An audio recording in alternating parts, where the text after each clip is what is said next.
Voilà, retour sur le plateau Equinox Soir. C'est donc parti pour la deuxième partie Equinox Soir. C'est le temps du débrief. Madame, monsieur, nous sommes toujours en compagnie de nos deux invités en plateau à Douala, maître Georges Teguem et maître Augustin Ngefak.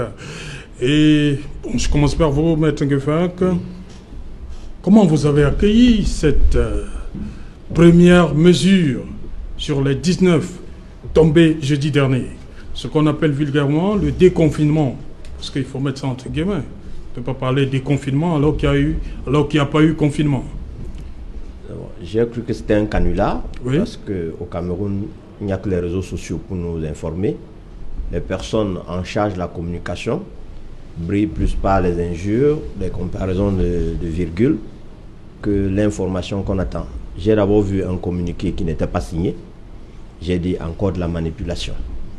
J'ai donc attendu les différents journaux du soir pour voir qu'effectivement la plus haute instance politique avait décidé en catimini de nous sortir de ce noir et de verser toute la population dans les boîtes de nuit, dans les cafés, sans avertir, sans nous dire quelle est la conduite à tenir. Et je me suis dit, ouf, ce sera très dangereux pour la suite, parce que un minimum de communication. Donc vous pensez qu'il y a un risque de contamination massive, comme pensent certains spécialistes de la santé? Ces gens-là, nous nous connaissons. Je suis convaincu que dans vos poches, des deux côtés, vous avez vos cache-nez. Et chacun ici a son cache-nez. La réalité, c'est que ceux qui boivent, c'est des inconscients, ceux qui, en réalité, n'ont plus rien à perdre. Ils ne savent pas ce qu'ils font. Et pourtant, le danger est réel. J'ai vu tout à l'heure qu'il y a un gouverneur de région qui a émis un message stop en demandant que l'État lui procure du bois pour fabriquer des cercueils en extrême urgence pour une quantité d'au moins 100 personnes en extrême urgence parce qu'il y a tellement de corps abandonnés. Vous voyez, si un seul gouverneur réclame 100 cercueils pour les corps abandonnés, si donc les 10 gouverneurs ils réclament chacun 100 cercueils, ça veut dire qu'il y a un minimum d'1 million de corps abandonnés. Alors, vous comprenez bien que ceux qui dansent, ceux qui fêtent dans les ventes emportées autour d'une bouteille de bière, c'est des inconscients. Je ne voudrais pas dire des inconscients entraînés dans un désordre par des incompétents. Le minimum, c'est une communication. J'insiste, le minimum, c'est une communication. Voilà. Maintenant, sur cette mesure, beaucoup n'ont pas compris. À côté, il fallait faire, on ne va pas dire réparer. Ce qui s'est passé avec les opérateurs économiques, on comprend. Mais il y a surtout cette mesure qui lève la fermeture des bars à 18 heures. Et les images sont extrêmement parlantes. Camerounais pense on a suivi le reportage, a dit dans le reportage de Gladys Sidier, le Premier ministre a donné l'ordre, ça veut dire que tout va bien. Comment comprendre ça?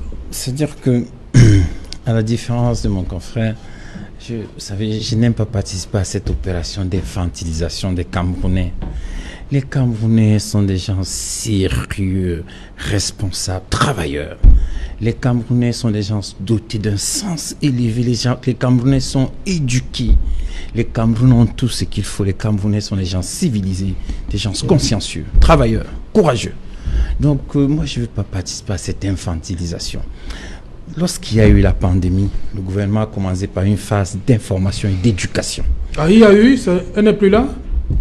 Ça a commencé par l'éducation, la formation, la sensibilisation. Oui. Ensuite, on est passé à une phase de sanction.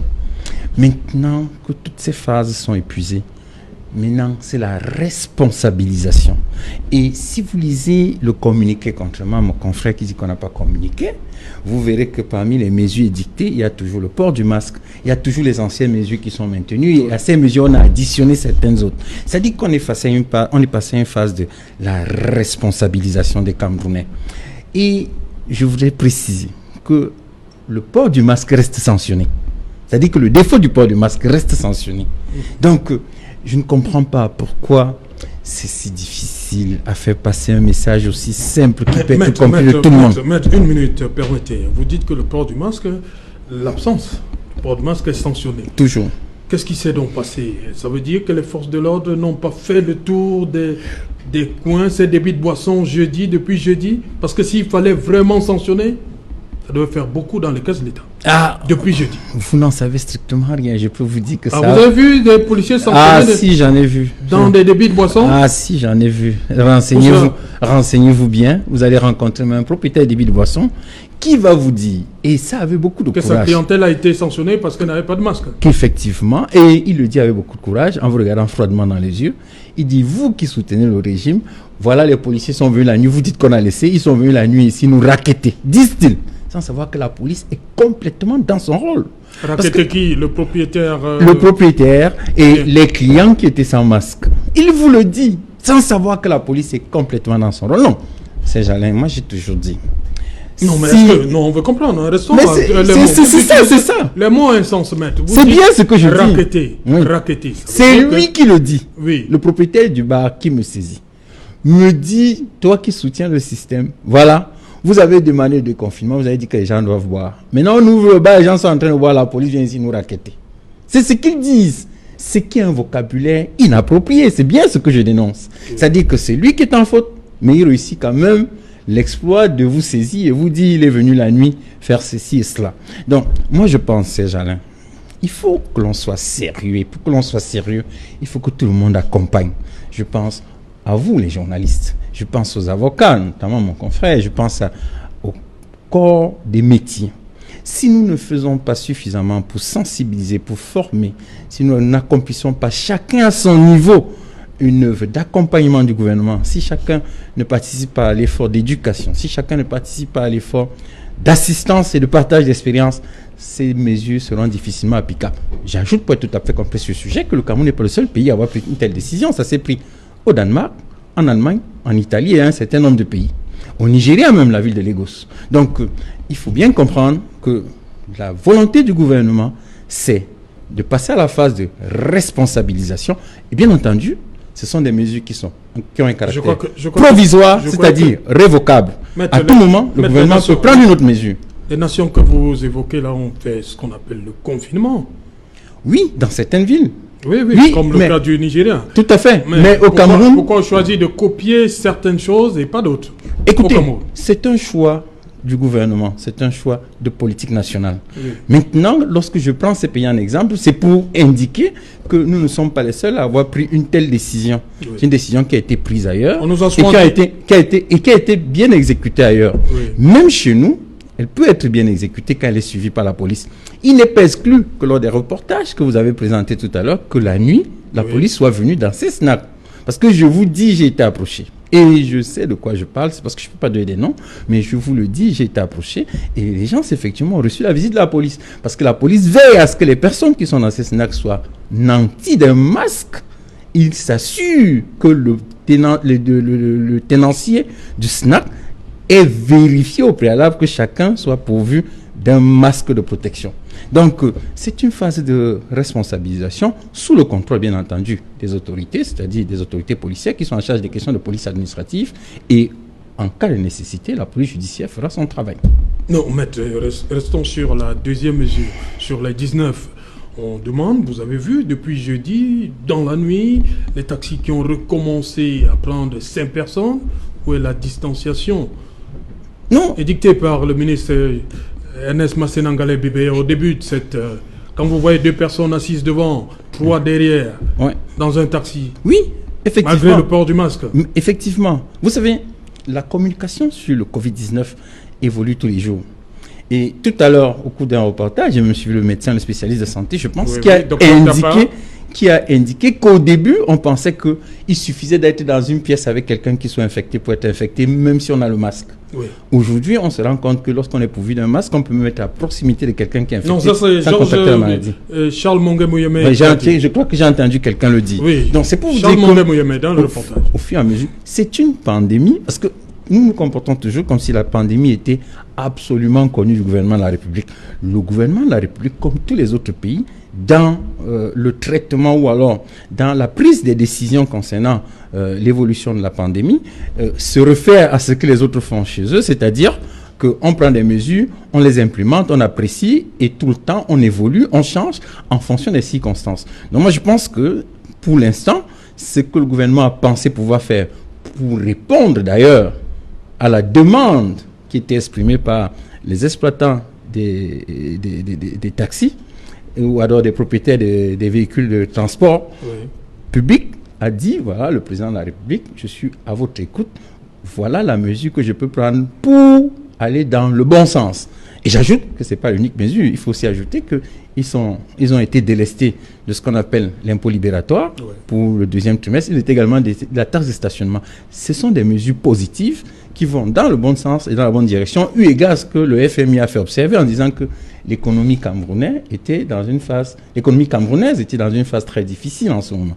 Donc souhaitons que les choses s'arrangent. Ce sont des mesures positives que nous devons suivre à la lettre et chacun d'entre nous, à son niveau, apporter ce qu'il peut pour éduquer les masses. Parce que justement, quand j'étais approché par ce monsieur qui m'a dit raqueter, je lui ai dit fais attention, valide les mesures, tu vas voir qu'il est toujours indiqué le port du masque. Donc quand la police vient, c'est pour contrôler que vous avez ouvert, mais vous respectez également tout ce qui est indiqué dans l'ensemble des mesures prescrites par le président de la République ou alors le Premier ministre sur instruction de monsieur le président de la République. Voilà, nous prenons tout de suite la direction de Yaoundé où nous attend Jules Omer Tchenkam. Son histoire a ému le Cameroun tout entier et même les Camerounais de la diaspora parce qu'il a passé 10 ans en prison à Yaoundé sans être jugé, cet homme d'affaires.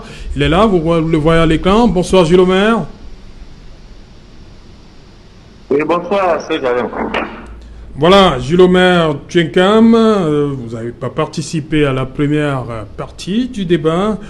On parlait de ces prisons qui restent comme ça bondées, malgré ce qui s'est passé, malgré le décret du président de la République, le 15 avril dernier. Pour vous, la raison, c'est laquelle?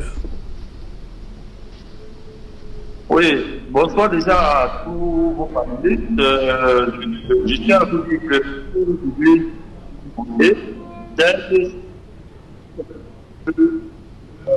quand vous regardez le livre, les trois quarts des personnes il y a des gens qui font 1 an, 2 ans, 3 ans, 4 ans, 10 ans, comme vous comptez par exemple comme moi, sans être jugé. Alors vous ne pouvez pas pratiquer par exemple de 3500 prisonniers et il y a moins de 500 prisonniers. C'est inconcevable, ce n'est pas normal. Et même des personnes qui ont un domicile connu et qui peuvent bénéficier d'une liberté provisoire ou alors d'une liberté provisoire, on ne raconte pas cela. Je peux bien comprendre. Je peux bien comprendre ça. Peut-être en cas de crime, vous ne pouvez pas bénéficier. Dans la loi, les bénéficiaires ne sont pas trop là. Mais sincèrement, si les magistrats bien fait le travail, il n'y aurait pas tant de personnes.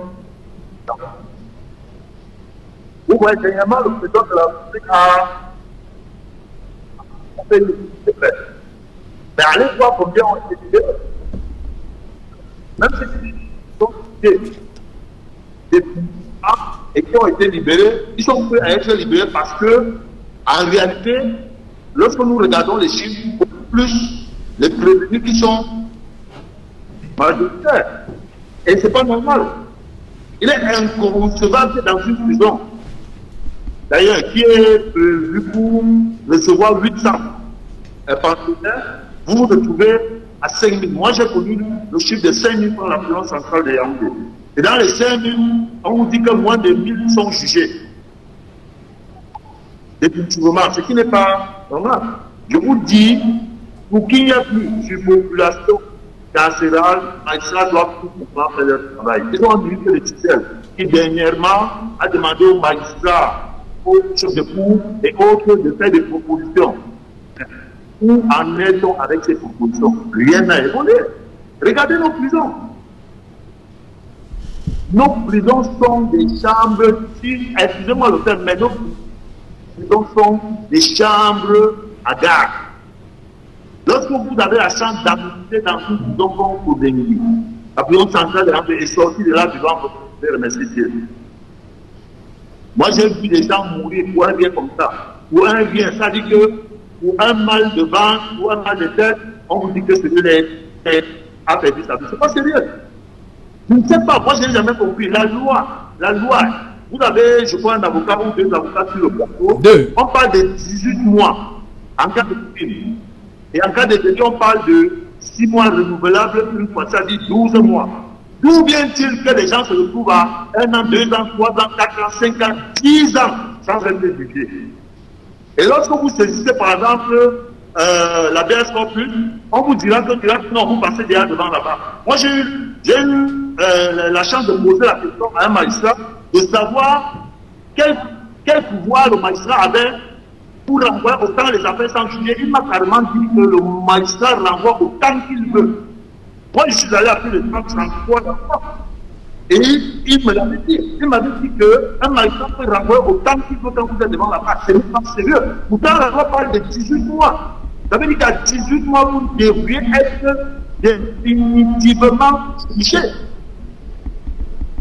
D'où vient-il que les gens se retrouvent à 10 ans, 5 ans, 3 ans sans être jugés?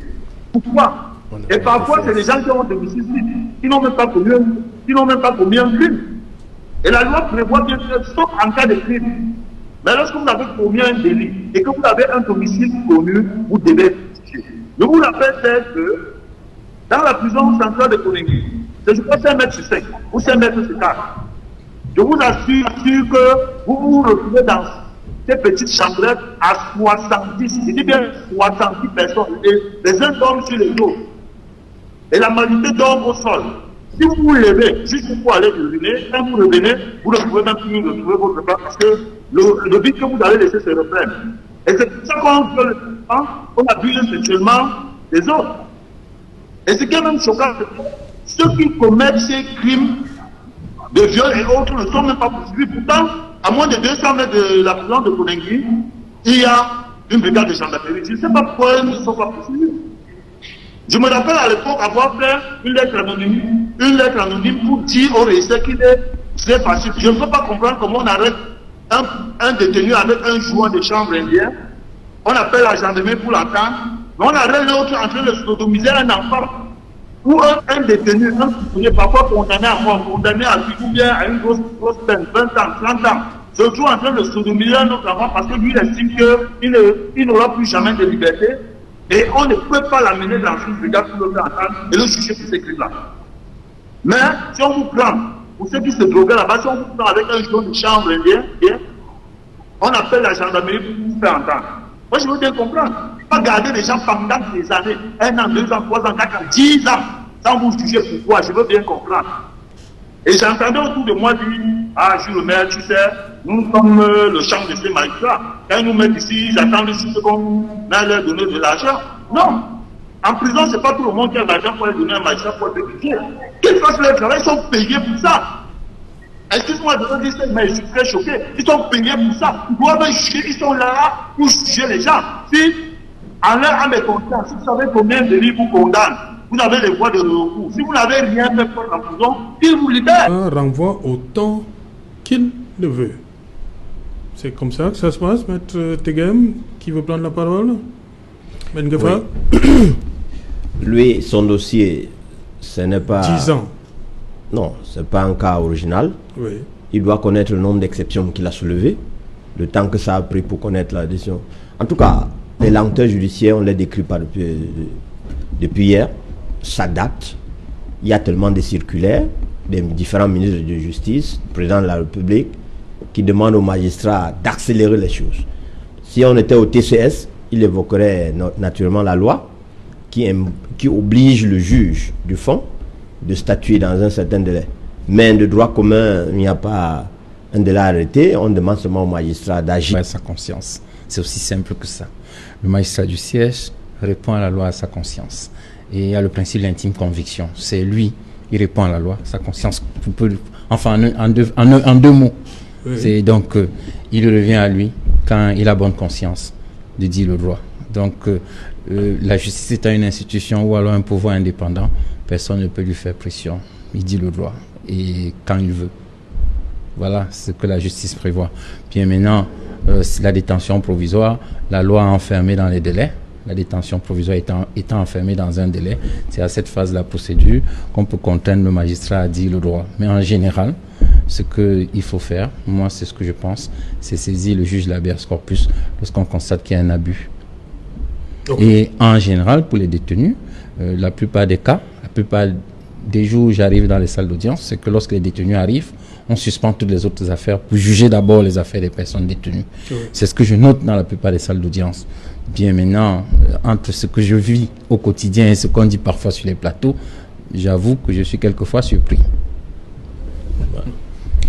Voilà, je reste avec vous, Maître Teguem. Il y a cette... on va beaucoup parler de Jean-Baptiste Nguiniefa, qui a écrit au président de la République via le ministre d'État Laurent Esso. Il dit que il plaide pour la libération. Il plaide pour la libération des détenus âgés d'au moins 60 ans, des malades, des handicapés physiques et mentaux, des délinquants condamnés à 2 ans maximum et des détenus ayant totalisé plus de 10 ans. Oui, c'est pour décongestionner la prison, les prisons. Écoutez, c'est une opinion. Il a son opinion, comme vous avez votre opinion sur un sujet donné. Oui. C'est une opinion, et puis une opinion devant la loi ne vaut que ce qu'elle est, c'est-à-dire une opinion. La loi est dure, mais c'est la loi qu'on doit appliquer. On n'est pas dans une république bananière. J'ai eu l'occasion de le dire ici à la dame, Madame Allegria. Je lui ai bien rappelé que le Cameroun est une république qui a des valeurs à défendre. Chez nous, il y a les règles du procès équitable, la présomption d'innocence, et il y a les droits de la défense que les juridictions s'efforcent de faire respecter tous les jours. Pour le reste, bon, si... Rapidement, on va d'abord aller retourner à Yaoundé. Pour lui, les personnes ayant plus de 60 ans n'ont rien à faire en prison. Oui, j'ai du respect pour ce grand frère et j'ai lu sa sortie. Et il a pleinement raison, Serge, parce que plus de 60 ans, moi j'ai déjà fait une discussion dans ce sens qu'il fallait libérer certains détenus déjà jugés et condamnés, et surtout ceux qui ont un domicile commun, qui ont un domicile fixe. Il est hors de question de continuer à dater. Je ne sais pas pourquoi nos magistrats ne peuvent pas copier ceux du côté de la zone anglophone. Sinon, une loi qu'on appelle le common law. On ne peut pas vous mettre sur mandat de dépôt si vous n'avez pas, si vous avez un domicile fixe. Lorsque vous avez commis un délit, je parle bien de délit, et que vous avez un domicile fixe, une caution, vous payez, et on vous accorde un délai de pouvoir. Mais chez nous, obligatoirement, on va d'abord vous envoyer en détention préventive. Et cette détention préventive qui devient définitive. Je veux bien comprendre. J'ai fait cette proposition, de même comme le grand frère qui est là, où je demandais qu'on accorde, on fixe une caution pour les personnes âgées, les personnes malades et des personnes qui ont un domicile connu. Alors, ces personnes peuvent payer cette caution. Ça, c'est pas et remplir ce geste et continuer peut-être à tout ça à faire. Si l'affaire elles ont intenté de recours, si l'affaire passe à la cour d'appel ou à la cour suprême, elles peuvent continuer à tout ça. Ou alors, accorder cette liberté aux gens, tout à l'heure disant que s'il ne se présentait pas à la prochaine audience, il serait sévèrement condamné. Je ne parle pas de quelqu'un qui sait qu'il a eu la chance de sortir de cette prison en tant que professionnel. Et le magistrat qui le remet en liberté lui dit, monsieur, je vous attends à la prochaine audience. Si vous n'êtes pas là à la prochaine audience, sachez que vous serez condamné sévèrement. Cette personne ne va pas s'amuser à aller au tribunal. Okay. Pour moi, la proposition du grand frère qui était très bonne et je pense que c'était même la seule façon de Ok. Merci Gilles-Omer Tchenkan d'avoir été avec nous. Rapidement, en 30 secondes, M. Nguiefa. En 30 secondes, je dirais seulement que ce que M. Nguiefa a dit, il n'y a rien de nouveau. Il suffit juste que le ministre de la Justice découvre ou bien met en pratique le pouvoir qui lui revient, c'est-à-dire le pouvoir judiciaire. Il libérerait presque le 3/4 de la prison à travers ce qu'on appelle la liberté sous surveillance judiciaire. C'est simple. Okay. Tout ce qu'il a énuméré là, les lois sont prévues pour. C'est l'application de ces lois qui fait problème. Voilà. Ok. C'est la volonté politique, c'est tout. Voilà, merci à David Eboutou à Yaoundé, merci à Jules Omer Tchenkam à Yaoundé également, merci à vous, Maître Georges Tegem. Merci. Voilà, merci à vous également, Maître Augustin Gefak. Merci Serge-Alain, merci aux téléspectateurs. Voilà, madame, monsieur, nous sommes donc arrivés au terme de cette édition. Rendez-vous demain lorsqu'il sera 19h. Toute la grosse équipe conduite par Séverin Tchouban vous donne rendez-vous demain lorsqu'il sera 19h. Bonsoir, Fongo Tongo.